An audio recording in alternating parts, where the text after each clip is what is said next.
Hey GFI family, we are on week 3 of delivering you guys content. As promised, we are delivering serious topics with happy endings, so to speak.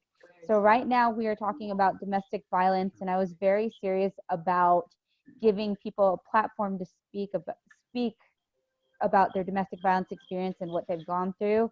Who I have with me right now is I have Sarah Picaro, who's a rapid transformational therapist, and my friend Diana. We are here to talk about domestic violence, how it's impacted us, and where we are moving forward. I just wanted both of you guys to maybe introduce yourself really quick and maybe briefly touch upon your experience with domestic violence.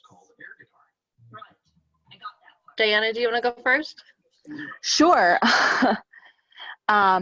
I'm Diana Moyer. I was in a domestic violence situation about 8 years ago. I was with my partner, and we were together for about a year.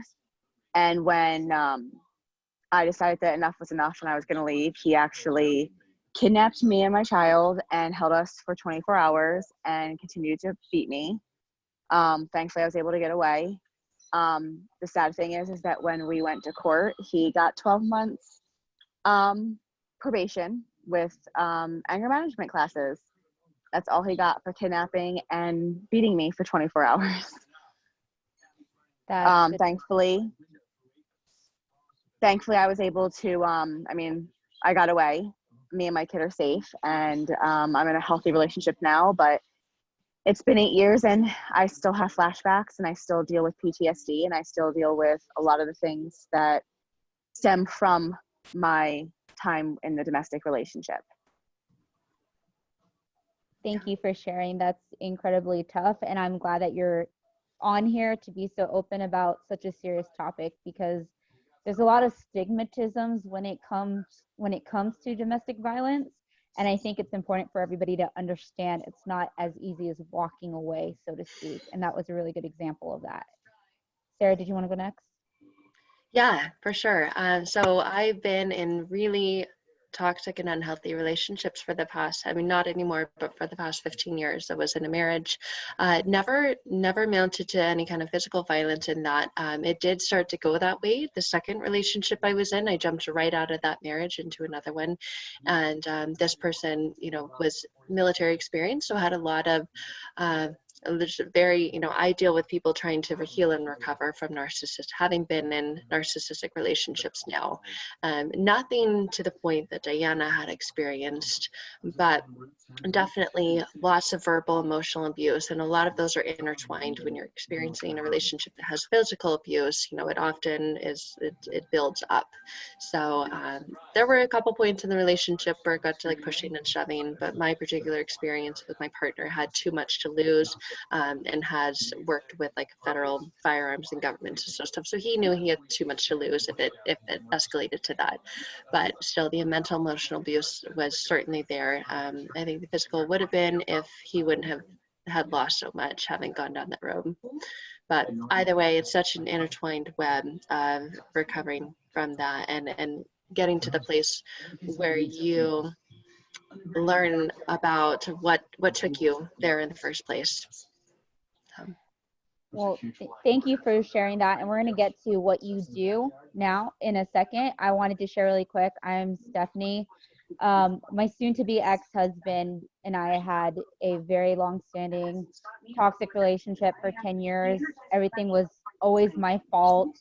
I got punched and abused most often when I was pregnant with his child.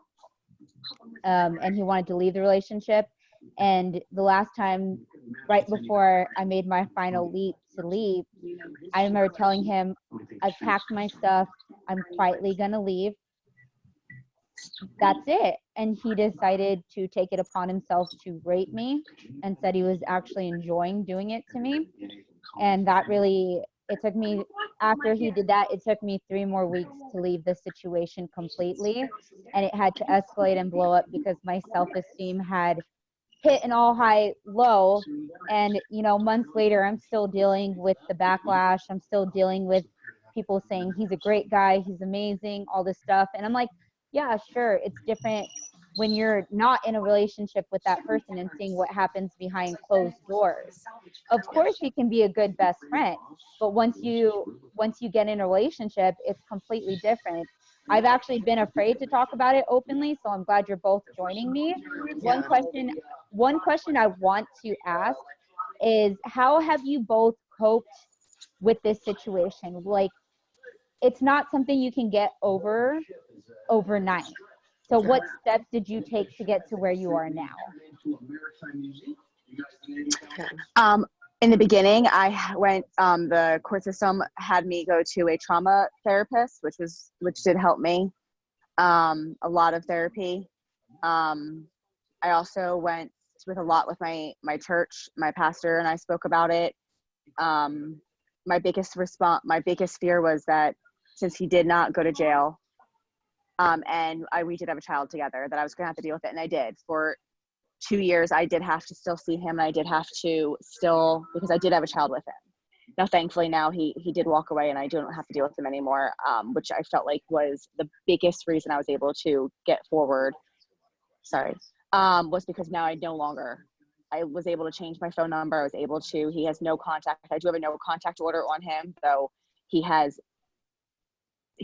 broken that many times, and the police do not do anything. And I was, thankfully, from the beginning, I was told by my dad that a protection order is just a piece of paper. It's 8 years. He does not know where I live, but I do have a security system. I do take precautions. Even to this day, I still take precautions because I still live with that fear. But I do have to say that with a lot of therapy, I'm not where I was when it first happened, but I do deal with PTSD every day because of what I went through. What's interesting about this is I never knew this about you until I was going through my own situation and you reached out. To me, you've always been happy, go lucky. I've never seen a care in the world, you walking into any situation. How did you get to the point where it wasn't haunting you every day and that you could smile again? I feel like women who have dealt with domestic violence have a mask they wear. Like you said before, domestic violence is still such a taboo subject, and people do blame the victim, and people do, oh, well, he's the greatest guy ever. Well, you weren't behind closed doors with us, or he would never do that, or you had to do something for him to do that to you. You had to provoke him. So, I feel like people don't talk about what they've gone through, and you have this mask you wear, and you show the world who you are, and you hopefully hope that they do not see the fear and the pain and the hurt underneath. It's just like when I was in the relationship and I did cover my bruises and I did try to make sure people didn't see anything. And even 8 years later, I still feel like I wear that mask. Well, thank you for sharing that. Sarah, I wanted to touch upon your career choice a little bit. How do you go from domestic violence victim to rapid transformational therapist? My journey with the 2 different toxic relationships, even before them, those were the 2 most significant, was getting to that point where I had a child with my narcissistic ex. And like Diana said, you can't go no contact. If you can, first and foremost, go no contact. But like Diana said, it's not an easy road. It's not a switch that you just flip on. There's a process in place, and a lot of times the court system is involved, and they want to keep the involvement with that parent, and it makes it really difficult.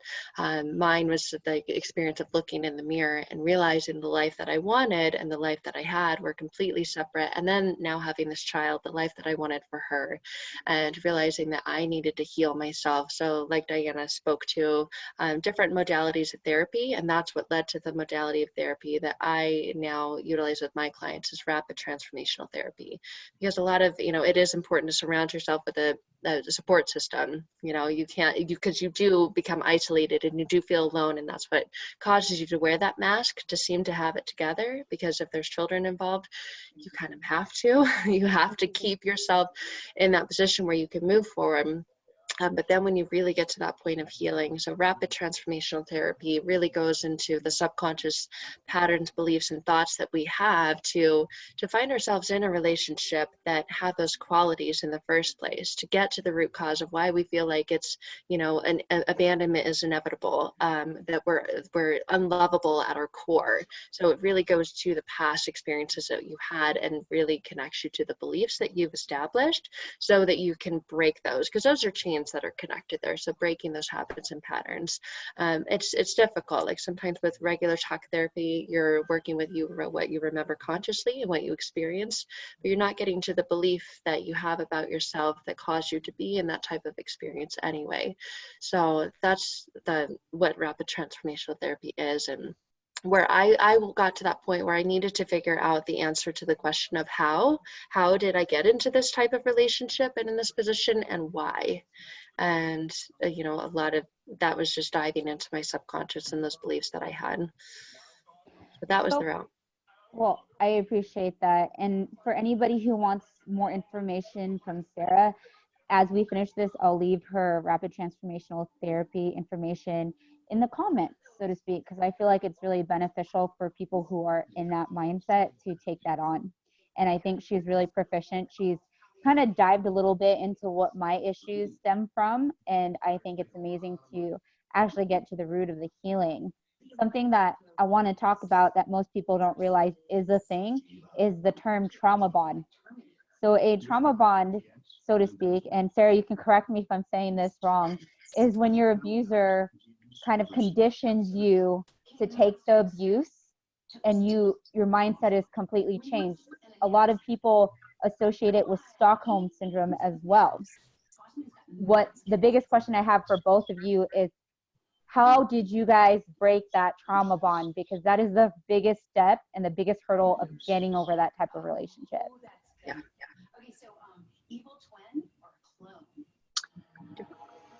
Did you want to go first? Yeah. I feel like me breaking the trauma bond was when I first got out of when he kidnapped me and my son and we were able to get out. I struggled with going forward with going to the police. I almost felt like I deserved it almost in the beginning, but I did. I looked at my child and I was like, I cannot have my son grow up and think this is how you treat somebody.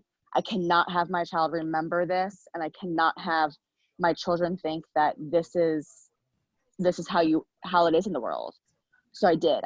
I did go to the police, and through the whole thing, I stayed and I had to go and testify. And I felt like, I'm not sure if everyone feels that way, but especially when I had to get my pictures taken, I kind of felt like I was being victimized all over again.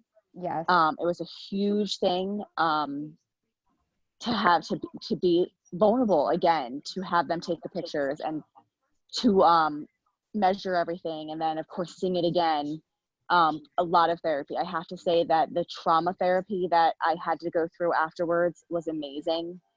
They really did help me. They helped me see that it wasn't my fault, that it wasn't, because I mean, before it went to physical, it was always verbal. It was always, everything was my fault. And I was the reason that he didn't do well in life. And I was the reason for this, and this. And going through the trauma therapy, I was able to see that just like I have to take responsibility for my actions, he has to take responsibility for his actions. It wasn't my fault. But it took a lot of time. How many years do you think it took before it finally broke? The hardest thing is in the beginning, I still had to contact him. I had to contact him to see my child. I had all the court dates. I'm not sure if I remember, I know like I got oh, well, if you drop the court case, I will do A, B, and C, which of course I knew wasn't going to happen because I mean, I heard before, I'll never hit you again, or I'll never say that to you again. And I knew he was not going to be able to follow through with that.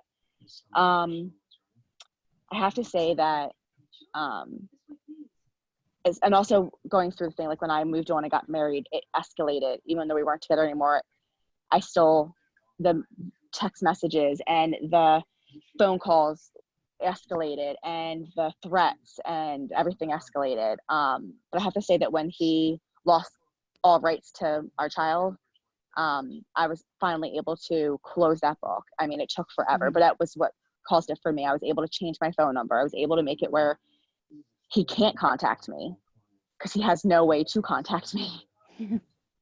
And that's amazing. I think it's the hardest thing to break. I'm in the midst of going through what you went through. Basically, I'm at the point where I finally said enough is enough, because we have been contacting each other because we have our 5 kids together.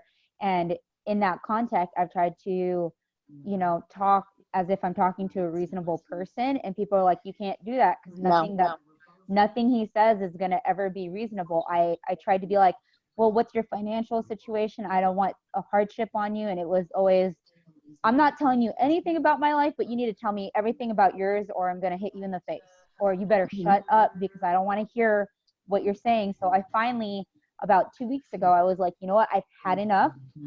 I am not going to speak to you further. So by far the hoovering started, and the hoovering has continued, and I just keep firmly putting my foot down. But the me 4 months ago would have caved.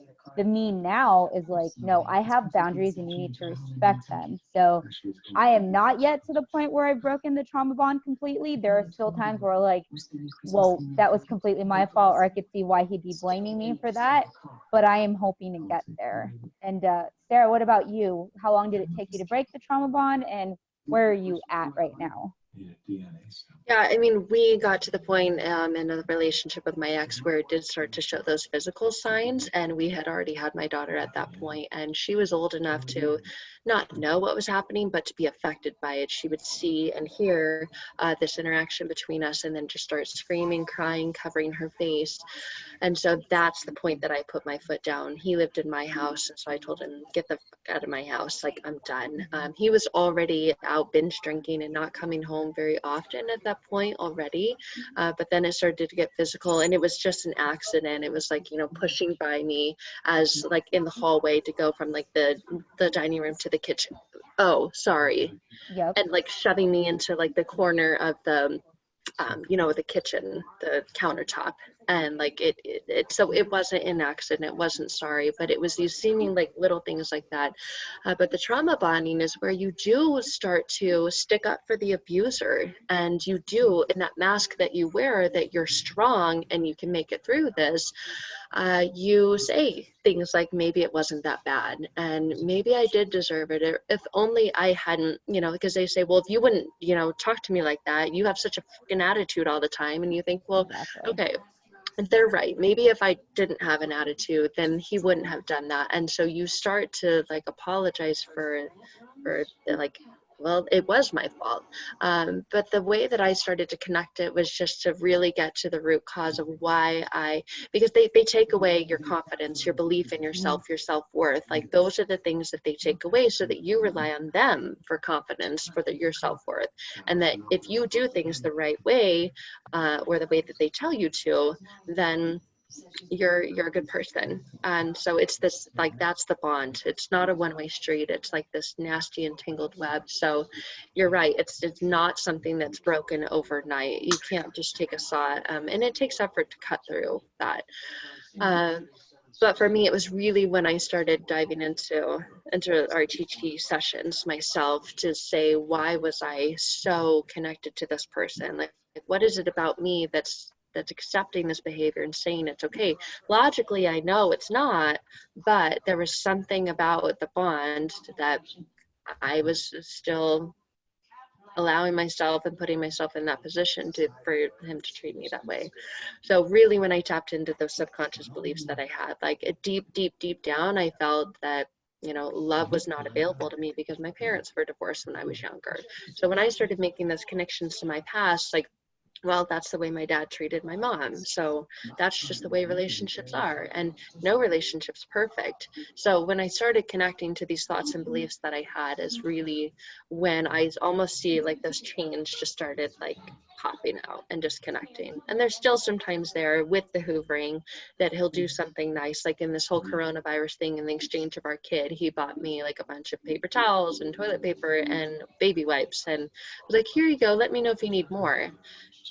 And at first I was like, no, I don't need anything from you. But then it was like, well, that was really nice, you know? So you kind of Mhm. like, they still try. They will always try to plant these little seeds that, see, they're not that bad. And you're painting them out to be this horrible person. And they are, but they'll always try to make you feel like, no, I'm a good person. I do nice things. So, but really connecting to like the reality of what happened, because they try to create this false reality. And so I think that's where, like in both of your cases and in everyone, like documenting what actually happened, Mhm. because they're going to try to make you feel later that it didn't, and that's part of that trauma bond. And, you know, I'm going to talk about a few terms here for people who are unfamiliar with it, and then we'll promise to get to the lighter side of where everybody's at today. But let's talk about gaslighting for a second. Gaslighting is where they make you believe a false reality. And for me, in my situation, you know, one minute he'd be like, "You're ugly, you're not my type at all," and then the next minute, family would be over, and he'd be like, "Oh, let me help you. You're so beautiful. I love you." And it got to the point where I was so confused. I was like, maybe there is actually something wrong with me. Like, I was apologizing for stuff that he doesn't remember doing. And that was typically what he would say, which is typical with people with antisocial personality disorder, narcissism, you know, cluster B personality traits. They typically they say things like, "I don't remember that happening. You must have imagined it. It's not as bad as you seem. It's, Yeah. you know, it wasn't the way you, my intentions weren't what you are making it out to be," versus this black and white, "You put your hands on me, or you said this, and this is what that means." And for anybody who's trapped in the gaslighting, I would suggest write write it down, write Yeah. what they said down, and really clarify with yourself what happened, and speak to therapists. I know we talk about therapy a lot, but a therapist is the best way to help. It's a third party who has no emotional attachment to either of you that can really give you some clarity. So I suggest it highly. This is a tough topic, and there's going to be a lot of people out there who are going to be pissed off that we posted this. And I want to ask right now, first of all, what made you speak up today? And second, what stigmas did you face getting out of your relationship? Because it's supposed to be easy, right? Like, that's what I've heard. Walk away, call the police. The police will protect you. I don't know why you're complaining about it when you can just walk away. Like, walk away Just leave. 5 years Yeah. ago. Yeah. So both of you guys, if you want to go over what stigmas you faced and why you decided to speak today, by all means, the floor is yours. I think the biggest stigma I faced was that I was told that our child needed to have both parents, and how it'd be better for him if mom and dad were together. And that was the biggest stigma that I think I went through, was like, well, why your child's going to one day look back and see this court date, and they're going to wonder why their mom did this to their dad. And I was like, what do you mean? Why won't they come back and look at what their dad did to their mom? Exactly. And finally, I was just like, I can be both mom and dad, and I can be the person, the constant in my child's life. And I did not want my child to grow up and act this way towards his significant other. And that was the biggest thing, is I wanted to break the cycle. I did not want my son, to grow up and be like, well, my dad did this to my mom, so this is what I'm going to do. And this is what I think healthy relationship is. I wanted him to see what a healthy relationship was. And why I decided to speak up is, especially with the way the world is right now, with everything happening, that my biggest fear is the increase in domestic violence and child abuse in homes right now, because everyone's anxiety is high and everyone's mental health is already rocky because of everything going on. And now you're sticking their abuser in home with their victim, and they have nowhere to go. And that is a huge thing that's on my mind right now, because looking back 9 years ago, if I would have had to stay in the household with my abuser, my biggest fear is, would I have made it out alive? Would my child have their mother right now? And that is why I decided. I mean, people may not believe me. I mean, back 8 years ago, people didn't believe me, even with the bruises and the black and blue, and him standing up in court saying I did it. And he still only got 12 months probation and anger management classes. It was him going up to the judge and being like, yep, I kidnapped her and my child, I beat her, and he still got to take a plea bargain, and it was 12 months probation. And that's the sad thing is people tell you all the time, all you have to do is get out and leave, just walk out. But when you do, like I did, I walked out.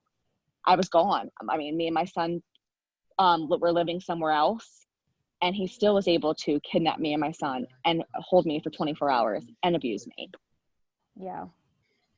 And so leaving is not always easy. And sometimes after you leave is when they escalate to the point, but way more than they did when they were in the relationship with you.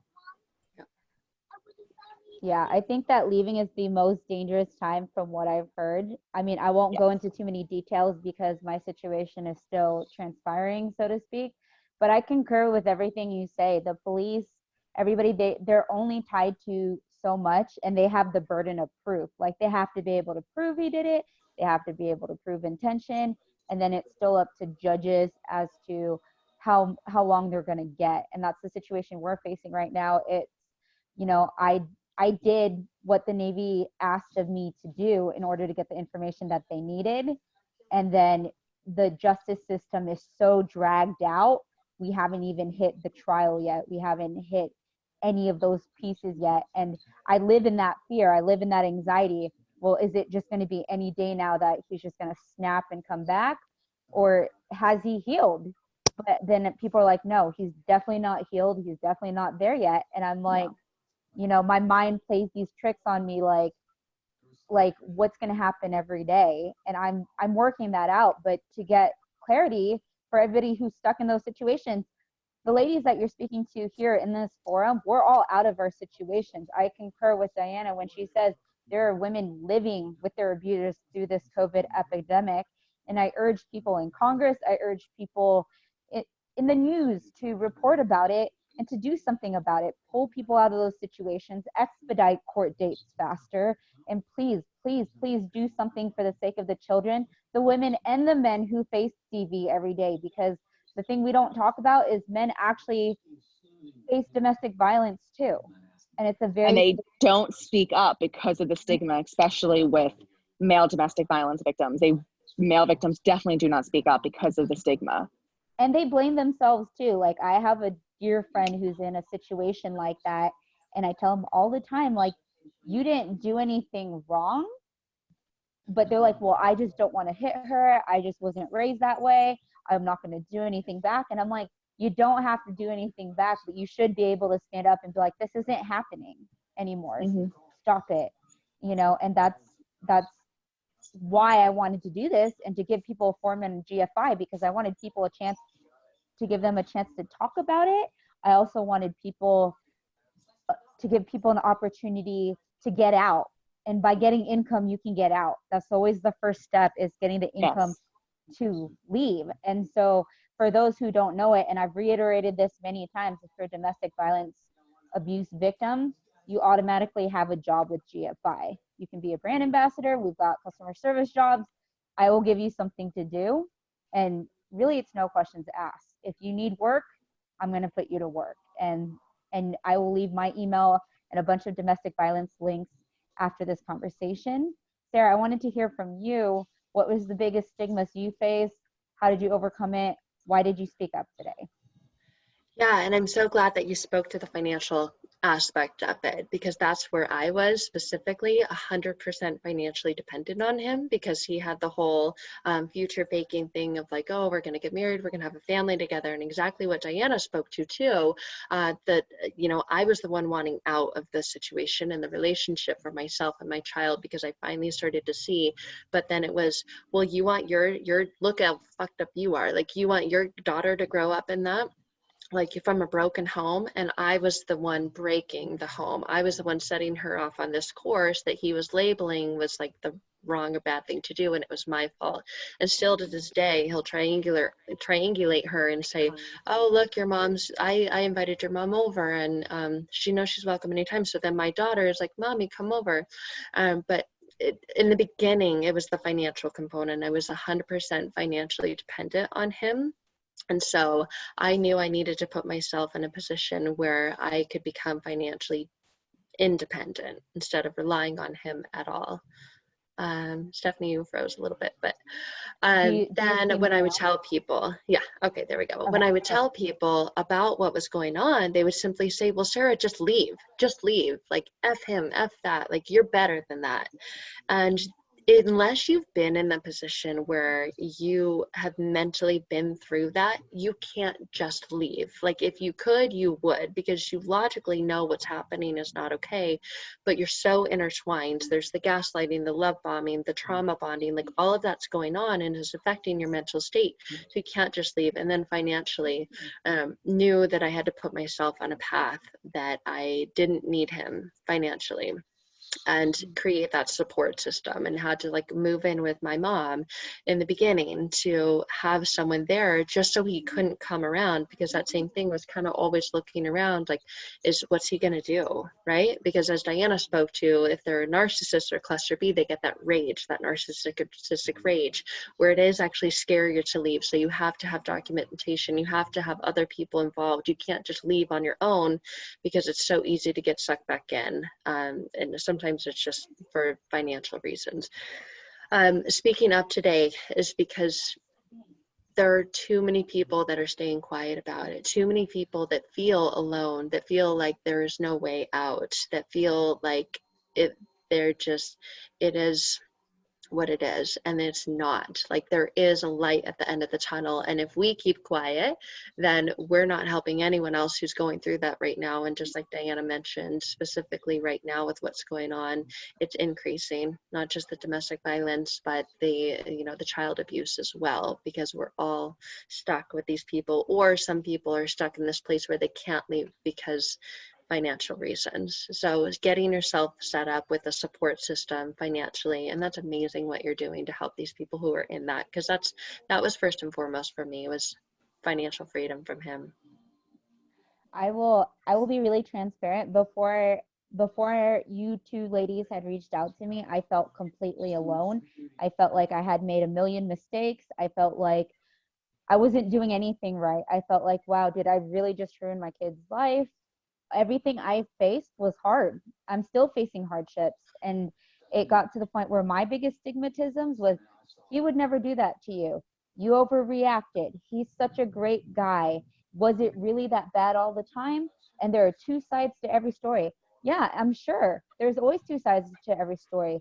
Maybe if I hadn't gotten so upset about the things he was doing, and there goes the justification again. Nothing justifies violence. Nothing I did, okay, with the exception of me smacking him back, which I never did, should justify him punching me while I was pregnant. You know, like, I understand there's certain situations where people, like, I was trying to put a defense up and I don't know, it gets to the point where it was like, there's so much out there that people don't realize goes on.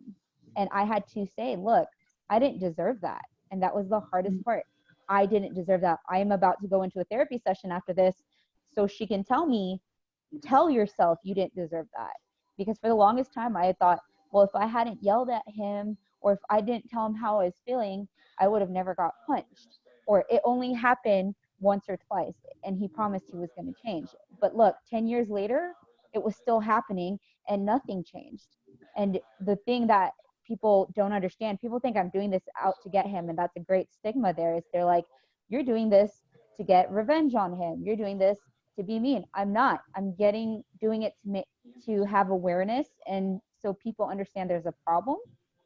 I want to preface it with, I wish nothing but the best for my ex. I don't wish bad thoughts on anybody, but what happened to us should have never happened. What happened to my kids, what happened to me, should have never happened. And the best way I can heal and cope with it is to treat and heal myself. I can't control what he's doing. I cannot fix him. That used to be my codependent trait. I was very codependent, and I said, I will fix him. I will make sure he's healed. And if he's not healed, it's my fault. That is a codependent trait that I have learned to get rid of, and I've let go, and I've put a lot of faith in myself that, I deserve to be treated better. And this is why I wanted to do this. I wanted people to see, you aren't alone. These thoughts and feelings that you're having, they're very typical, and you don't have to hate that person. You don't have to like that person. You can feel nothing towards that person. but your feelings are authentic and they're valid. And the one thing I want to get across before we end this is there's a light at the end of the tunnel. So I don't want to answer this question because I'm still working on me.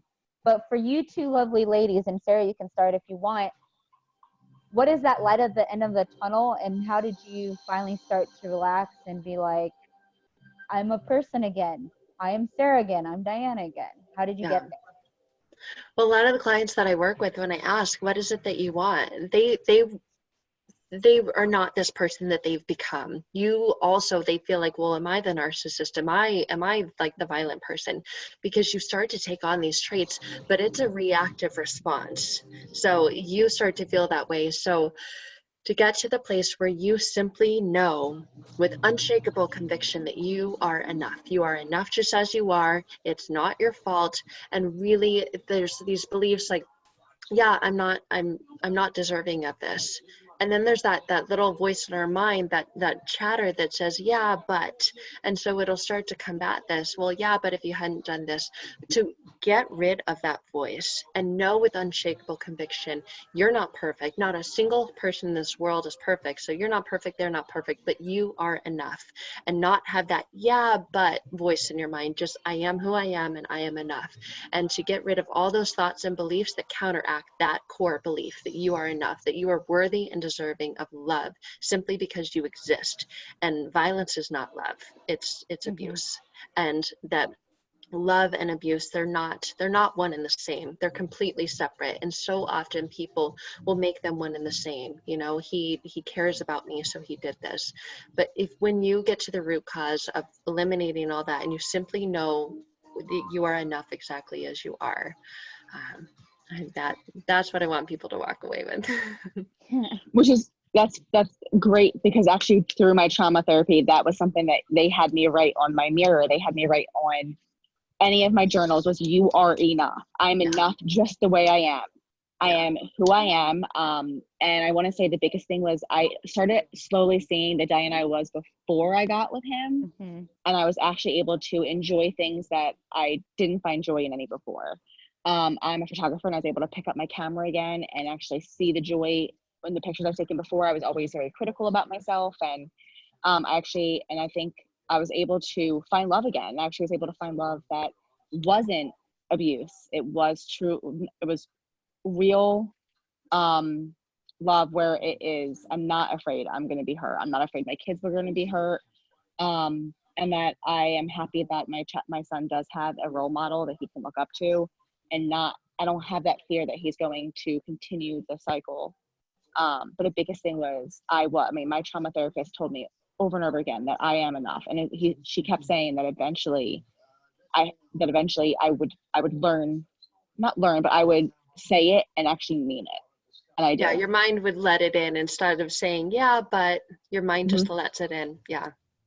See, Awesome. I'm hoping to get to the point where you ladies are at. I'm still at the point where I still have to write those notes to myself. I still have it on my mirror. Yeah. I still write it. I still write the notes. Yeah, you guys caught me as I was trying to justify certain things, and I caught myself too. And I was like, no, nothing justifies that type of behavior. Nothing. Nothing. Did I freeze? Did you guys catch me? There's nothing that justifies that type of violence or behavior. And yeah, I'm still at that point, but I had a realization today that I hope gives people hope. You know, when I first got married, I went into that marriage thinking that is my forever. I read books all the time.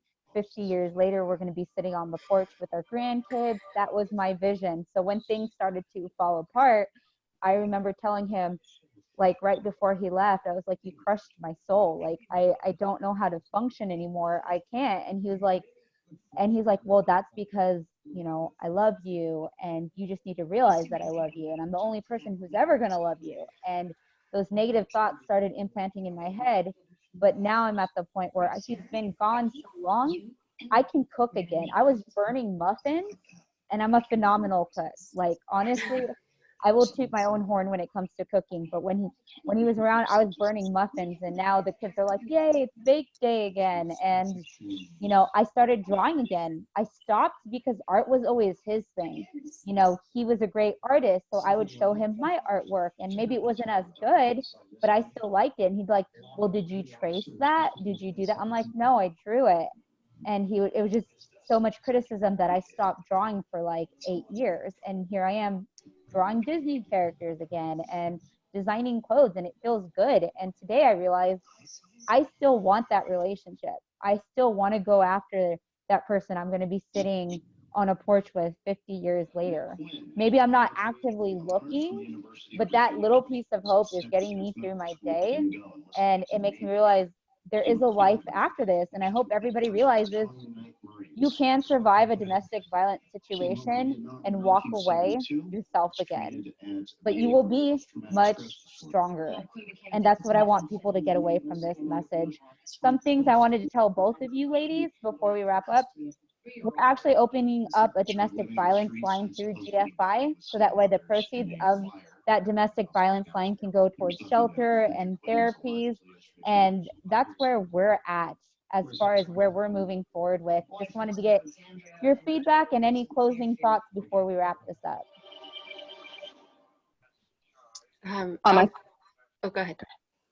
I think that's amazing. I want to say the biggest thing that I hear from people who are leaving is that they do not know that the community resources that are out there, and also that the community resources are bogged down. So you may know about it, but there's not enough volunteers and donations that those resources can reach everyone that needs to reach to, especially right now. And that's the biggest thing, is like, it'd be nice if they would be like, okay, if you have a domestic person, you can get out. But even, especially now in the world we are in right this second, everything is shut down in majority of the states, so that even if it is there, people can't use it. And in the best case scenario, when we didn't have COVID, even if you called, or like, especially like you say, like if you don't have the money, you have to get out, you need a new place to go to. There's not, even though there is domestic violence shelters, there's never as many openings that is needed. The system is so strained as is. So and because domestic violence is such a taboo subject, people don't talk about it. And so there's not people raising money for it. No one's out there saying, okay, let's go run a 5K for domestic violence like we do for breast cancer and other things, because it is a taboo subject. Because when people leave, people are said, oh, why didn't you leave earlier? Or why the first time he raised his voice or hurt you or pushed you, did you not leave? Why did you allow your children to stay in that environment? It's not hard. When he goes to work, just pack your bags and leave. And I mean, that was the things I heard. Like, it's not hard. He was gone. He was out with his friends or at work. Why didn't you just pack your bags and leave? And the biggest thing is, what most of these women, I know that when I was with my ex, I did not work. He did not want me working. So I can pack my bags, get in the car. Sometimes the car's in the abuser's name. And where is that person going? Exactly. That's the biggest thing. You can tell a woman to leave, but if she doesn't have a place to take her and her kids, she's not leaving. Yeah. Or she's leaving and coming back because the resources come to an end, and generally the money. Or like you said, they can call the car stolen, and then anywhere you're driving, police are coming behind you looking for a stolen car, and boom, there you are again. So yeah. So Sarah, did you have any yeah, final I thoughts? think if you are in that situation where like you can't just leave, you can't just pack up your stuff, the thing that you can start to work on is your mindset and getting back what they've taken from you, that belief in yourself. So those little things like that Diana was talking about that I really help reinstall with my clients is that you are enough. Start saying things to yourself, because you talk to yourself all the time. We have over 60,000 thoughts a day. Most of those are negative, and when they're putting those thoughts in your mind, you do have control over that. So you can tell yourself, I'm getting out. This is only temporary. And start putting those little seeds out there. Start taking action to create that plan. It's not going to happen overnight. where can I go? And, you know, if you do have any kind of money for groceries, like, you know, some people I've worked with, like they start saving money until you get enough to not leave and then like have to come back because you can run out in a month. But create a plan. Start putting your feelers out there to create a plan. Maybe looking for a job, and maybe it's not your ideal dream job, but it's enough to get you to move forward and not have to run back. But then start working on your mindset. It's free. All the things you say to yourself don't cost a single thing. So start talking to yourself like you would your best friend. What would your best friend say to you? Yeah, they might say, well, pack your bags and leave, and say, but when you can't do that, to be kind to yourself. I can't do that today, but I'm moving towards that.